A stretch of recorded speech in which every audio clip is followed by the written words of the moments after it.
Startuprad.io, your podcast and YouTube blog covering the German startup scene with news, interviews, and live events. Hello and welcome everybody, this is Joe from Startuprad.io here again for you, this time in Frankfurt. The surprising fact is I do have a startup from Munich or newly from New York with me, and the founder of CEO is my guest. Hi Markus, how you doing? Hi, I'm good, thanks, and you? I'm doing great, thank you. And you're here for a special reason because you're kind of part of my New York trip, because I've been there such a limited time we could not make it work to do an interview at the Benzinga Awards. So we just took the next opportunity here in Frankfurt in lovely fintech headquarters that you just stopped by and we did an interview. Thanks for that. That's why it's a Frankfurt interview, but it's more or less part of my New York trip. I have been doing some research on the company, and basically you do have a background in investment consulting and treasury, right?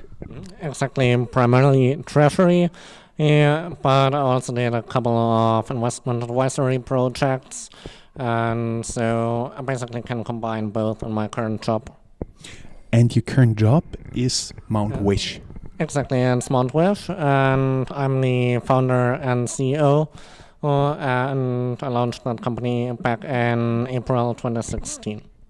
And you launched it in Munich, and also you're here for the reason you made second at the Benzinga Global Fintech Awards. In which category? In the category of Best Forex Platform, and basically we got nominated with our core product risk pool, and it's the first insurance for FX interest rate commodity risks, and I might explain a bit more about that. Yes, we surely do that. But first, we talked that you're newly of New York, which means we talked before, and basically you're right now still located in Munich, but you're in the process of moving your company to New York, because what I read from Crunchbase, you're planning an IPO at New York Stock Exchange for next year. Exactly, that's one of the reasons, the IPO at New York Stock Exchange. We are also looking into secondary listings with, for example, Frankfurt or London. But another very important reason for us has actually been regulatory, because if you're working in insurance or at the intersection of banking and insurance, that makes quite a lot of sense considering Solvency II and other regulatory pieces, which would have tripled our capital requirements here in Europe, whereas in the US we can start a lot leaner. We should tell our viewers that Solvency II is a regulation for insurance companies here in Europe, and it requires you for certain risks to hold a certain amount of capital, where you said it's usually pretty high. What I also would like to talk about is what you guys are actually doing, because you got nominated as a Forex platform, but you're not only doing Forex, you help companies to manage risk. How do you do that? Okay, so that's correct. We do that by having ERP system plugins for basically the most common ones like Dynamics 365 or SAP, or you name it. And that's a system the companies are running on, your client companies. Exactly, and that's the accounting system. And we are tracking all postings in real time, and as soon as we spot let's stay with the FX side. So an FX exposure, we transfer it immediately from the customer's balance sheet to our own one. And we do that on a global basis across customers and pool these risks. That's also why we named the product risk pool, because that's in effect what it does, pooling the risks globally, and then we continue with the netting. Netting means we are offsetting contrary risk positions and only have then to hedge the remaining residual risk in the end. And we do that in a traditional way using forwards, futures, or derivatives. But we're basically much lower in capital requirements now because we already offset that huge amount that we are also able to recalculate that cost structure into insurance premiums. So going a little bit back, meaning an FX exposure is, for example, a company in Germany has something to pay in US dollars in, let's say, 3 months. And they do have a risk that the US dollar increases in value and they have to pay more euros. That's the basic idea behind it. And you take such risks for your clients and basically you match it more or less with, for example, a company in the US who has also to pay something in euros, and you just Yeah, basically we bring them together on the platform and set the volumes, the prices, durations, and so on the platform in a mathematically optimized way that most positions offset each other, and thus we have that kind of reduction which basically brings down the costs for our customers. If you think of customers currently spending around 2.86% of their foreign currency revenues to manage risks like these, we are basically down to 1.94% of that in the standard version. And that has an impact on the customer's bottom line of around 12% on average on the FX side alone if you add further risks like commodities and so on. If I just go through the numbers in my head, that's a lot of money for big companies, right?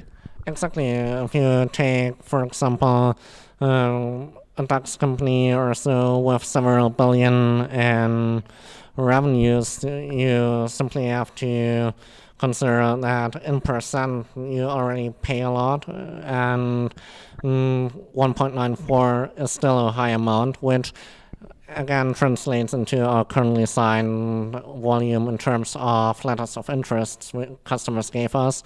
By the end of 2017, these were 16.1 billion in gross revenues, gross premiums to be precise, and in Q1 this year we added another roughly 12 billion to that. So by the end of this year we're looking forward to have between 50 and 55 billion in gross revenues, and that's basically what we take in from the customers, and then do the netting and hedging, cover all the operational expenses from that. Or when we've been preparing this interview and you said you are calculating this on an annual basis with your clients with approximately 15% of margin, that's true?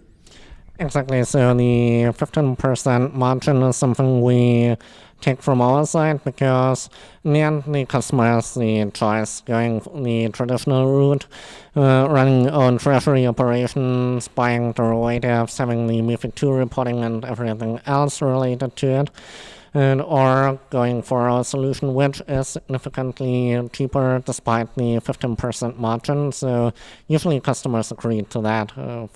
But going a little bit into more the stuff we are talking about with our guests in terms of entrepreneurship.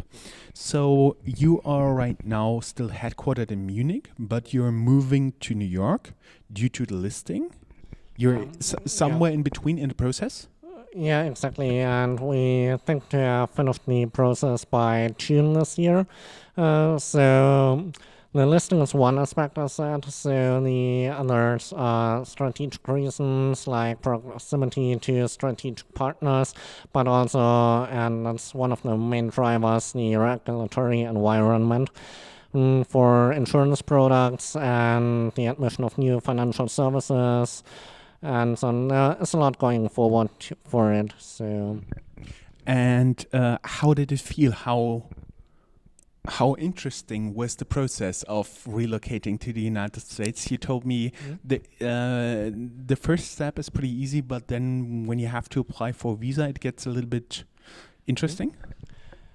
Yeah, it does get a bit interesting then, but I think it's all doable if you have a proven business model and are able to work with some great partners, which we are, and so it will figure out over time. The point is that you're always basically on a non-permanent basis and have to constantly reapply in the beginning. So I hope that might change with the EB5 visor in due time, probably next year or so, and that would take a bit of the pain out because it also would allow to go faster through some administrative stuff, but in the end it works pretty well, and it's basically a bit easier compared to European to the European environment where you have a lot of other regulations, so you're not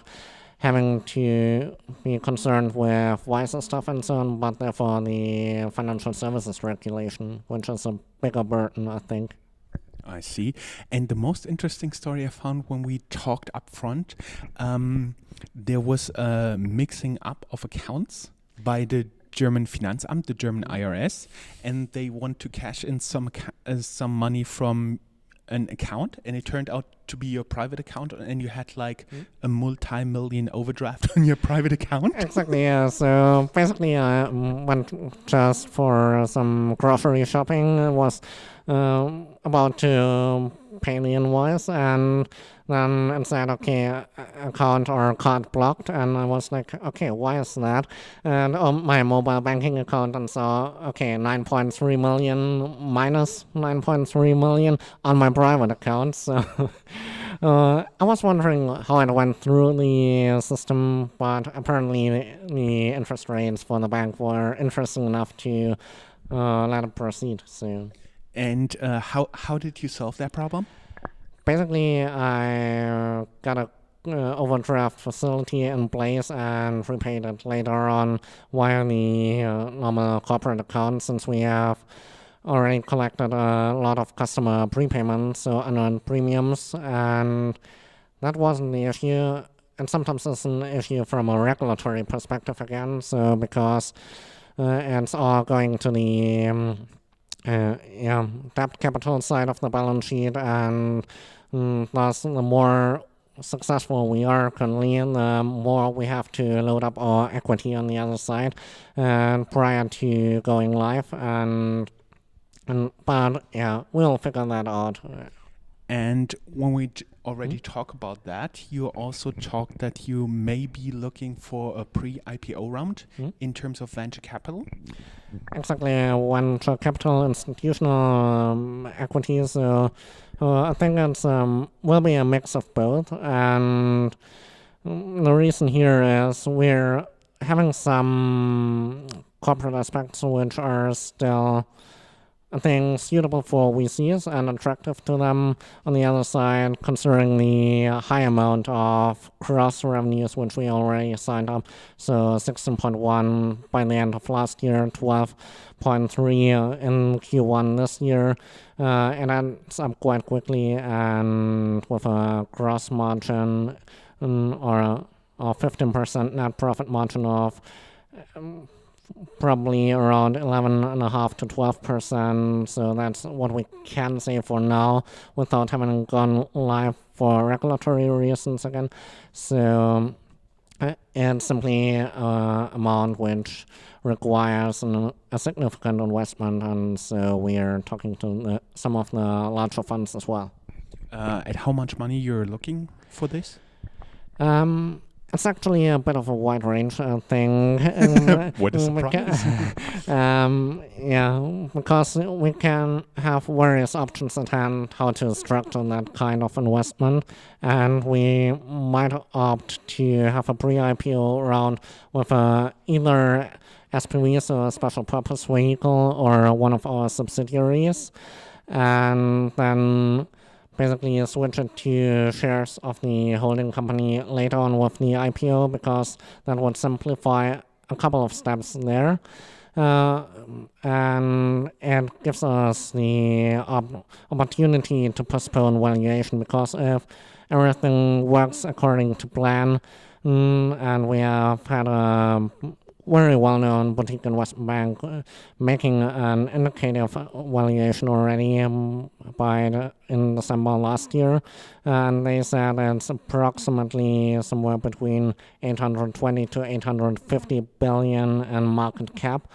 So I think that would be a bit stretched too far going for that right now, and thus we will have something like a kickback agreement saying, okay, we take the investment now, but the final percentage which we are issuing will be dependent on the concrete financials, which are then audited pre-IPO, basically the 2018 and 2019 results. And when I go through the numbers in my head, it could end up that you're doing pre-IPO around that values you beyond $1 billion?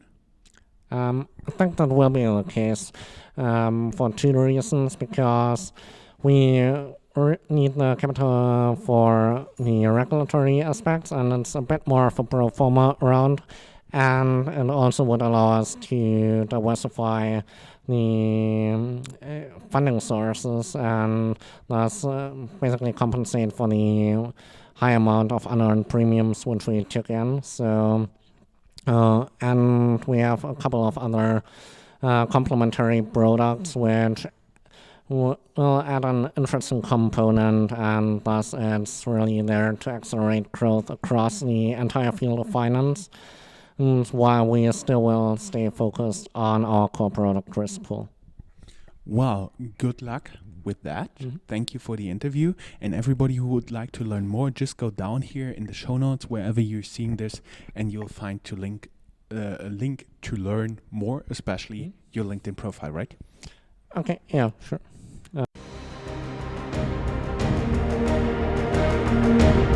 That's all, folks.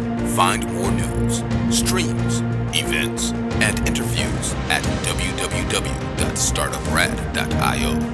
Remember, sharing is caring.